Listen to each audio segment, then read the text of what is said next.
storm has now arrived. Hey guys, it's StormBoy13 here.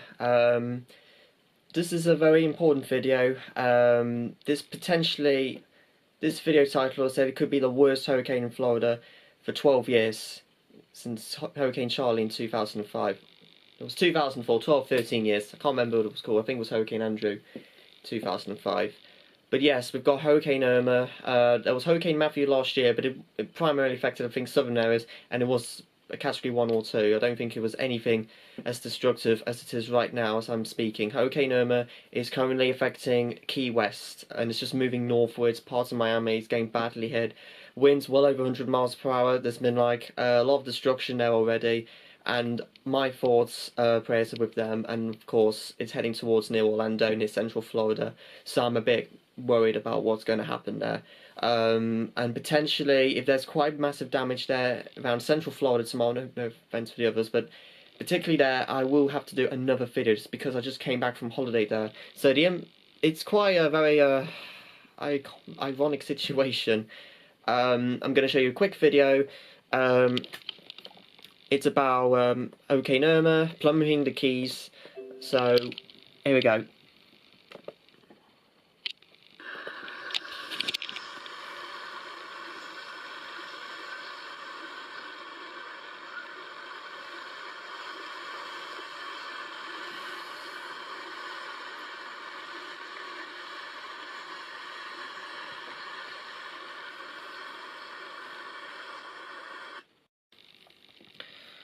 As we know, residents of mainland Florida are bracing for Hurricane Irma to hit.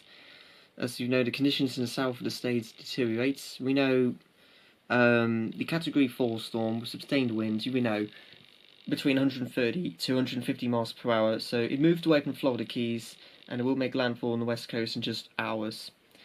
So high winds and storm surges are obviously affecting the Miami area at the moment, with reports of flooding in the city's financial district. More than 1 million homes, unsurprisingly, are without power, and more than 6 million people in Florida have been advised to evacuate, with warnings of potentially a dangerous storm surge. We know it's already devastated parts of the Caribbean. 27 people have currently dead at the moment, and there may be more to come. Extreme winds. Well, what's happening in Florida is extreme winds and storm surges. We know continuing low Florida key areas, which includes Key West, which we've just spoke about a minute ago. So I'm just going to show you a quick video.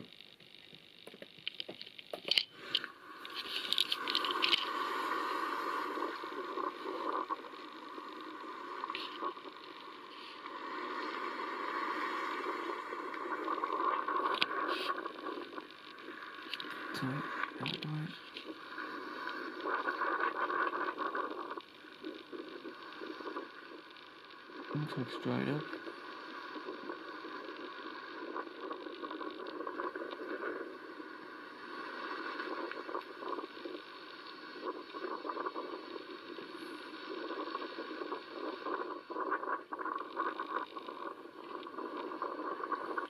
If you don't know what that was, it was a bay in Key Largo was drained by Hurricane Irma.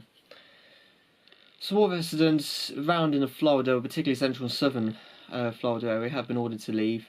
Some surges can probably reach as high as around 15 feet, 4.6 meters. Apparently, one official would say if you stayed on the islands of Florida during Irma, it would be almost like suicide. Basically, you wouldn't survive there, not even 1%. A man was killed on Saturday in the Keys when his pickup truck crashed into a tree as the storms gathered pace.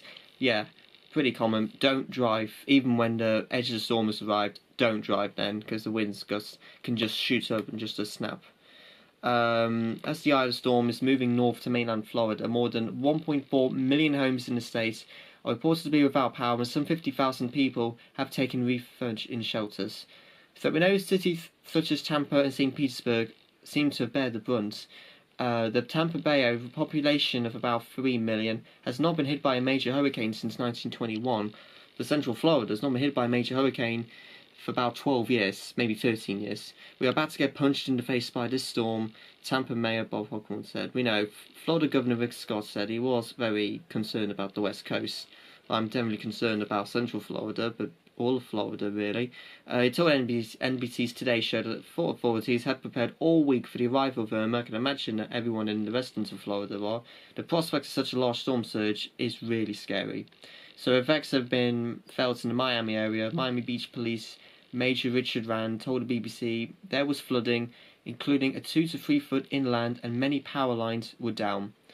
One of the flooded areas was Miami's financial district, Brickell, where one major street resembled a river. The Miami Herald reported earlier a crane had collapsed onto a building under construction in high winds. Yeah, don't leave tall vehicles leaving in the storm. This is a really, really awesome video I'm going to show you right now. Maybe a couple of S-turns rolling into this. We've got about 45 seconds to kill. And I don't think I've ever seen this before, so it's worth watching. From the front seats, you don't see a lot. You've got a lot of clouds. Once you come through the eye wall, you kind of have an epiphany of sorts, because all of a sudden you go from zero visibility and everything's dark gray. That is the eye of the storm, ladies and gentlemen, boys and girls. Stadium sometimes. That it's just this wall of cloud that encompasses you and everything you're looking at. Yeah, why fly when your life's honestly at risk of getting killed by strong winds? The center of that big space that you can see doesn't mean that that's the center of the storm. That zero wind spot can be 20, 30 miles towards one side or the other of the eye. Yeah. They've had one C-130 go down back in the 80s. You're flying through stuff no one else flies through. It's not pretty. There'll be scenarios where the autopilot gets overpowered by the storm, it kicks off, and everything that you get trained to do all of a sudden has to kick in all at once, because the plane's falling and you're just holding on looking for good air, because when Mother Nature decides you're not going to fly, you're not going to fly. It's category 5, the others are a lot lower. She's a little bit more violent than the rest of them have been. Some storms, like Katrina for example, that was very, very big, but they said it was well organized, that it was a very smooth to fly storm. Some of the smaller ones are a lot more violent. This one's big and it appears to be quite violent too, so we expect to get bounced around quite a bit. Yeah, so the drop zones are nothing but a cardboard tube. They don't look like a whole lot, but we actually release them and they go all the way down to the sea surface, and they basically make a vertical profile of the atmosphere. We always drop one in the eye, and the most vital piece of information it gives us is the sea level pressure in the eye, what you always hear in the news when they say, oh, it's 920 millibars. It's a really good indicator of how strong the actual storm is. We're measuring wind speed sometimes in excess of 215 miles an hour, and that's an EF5 tornado. That doesn't leave much after it goes by, so you kind of remember pretty quick that as nice as this may be from a flying perspective and unique, it's not pretty for everyone that's going to be on the ground. So the data we collect, it kind of gives you a warm, fuzzy feeling afterwards that you're helping get people out of harm's way before anything bad happens to them. So which other areas have already been hit? We know Irma is the most powerful Atlantic storm in a decade, and has already caused widespread destruction on several Caribbean islands. In Cuba, officials have talked of significant damage without giving further details, but no casualties have been reported. Electricity is out across the capital in Havana. In St. Martin and Bartholomew, roughly 60% of homes on St. Martin, an island shared between France and Netherlands, are now uninhabitable. French officials say they said 9 people passed away, 7 were missing in the French territories, while 4 are known to have died in Dutch St. Martin. The Turks and Chios Islands, widespread damage, although extent is unclear. Barbuda, the small island, is said to be barely habitable, with 95% of the buildings damaged. Antigua and Barbuda Prime Minister Gaston Brown estimates reconstruction will cost $100 million, £80 million. One death has been confirmed. In Anguilla, extensive damage, 1 died. Puerto Rico, more than 6,000 residents, US territory. Owen shelters and many more without power. 3 people passed away. The British Virgin Islands, widespread damage report and 5 dead. US Virgin Islands, damage to infrastructure are said to be widespread. 4 passed away. Haiti and Dominican Republic, both battered by the storm, but neither had as much damage as initially feared. Iceland looks like a bomb site. Image trail of destruction in Caribbean. I've never been so scared in my life. This is the predicted path of Hurricane Irma. So let's say 2 o'clock American time, and then it's likely potentially later in the evening, which will be about 3 AM, which I'll be in the middle of sleeping then. This is where the part of Central Florida will get hit by that storm. It could be close to a direct hit, so it could be quite intense, this is. And then it'll move its way northwards by 8 o'clock Monday US time, affect parts of Georgia, and then move its way towards, let's say, Kentucky, maybe Tennessee by Wednesday, but it'll just be a tropical depression around that point. Alright, what else is there? What about hurricanes Jose and KT? I think that's how you pronounce it.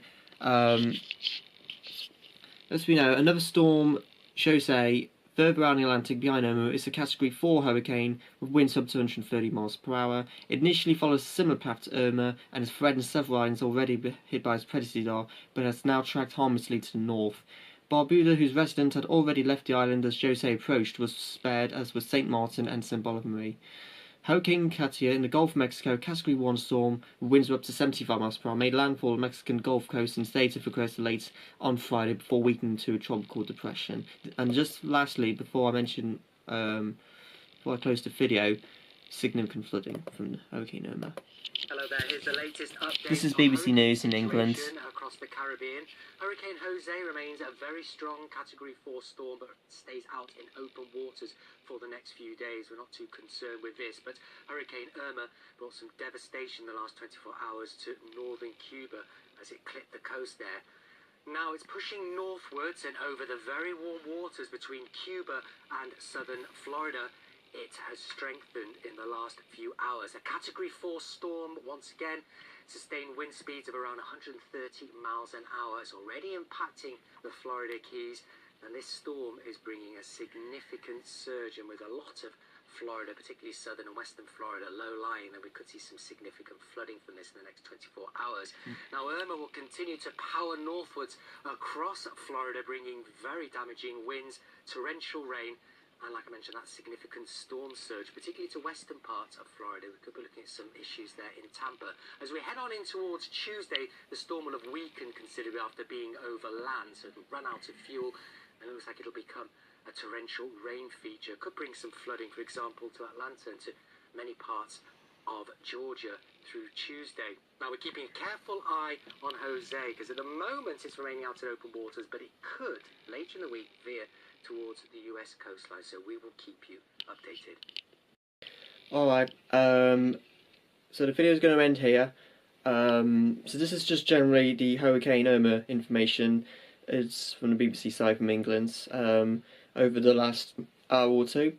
So, we'll see what happens tomorrow. Potentially, if there is a lot of damage around in Central Florida particularly, maybe, because Clearwater, Tampa, I've been there as well, if you saw from an early video, from my holiday, yeah.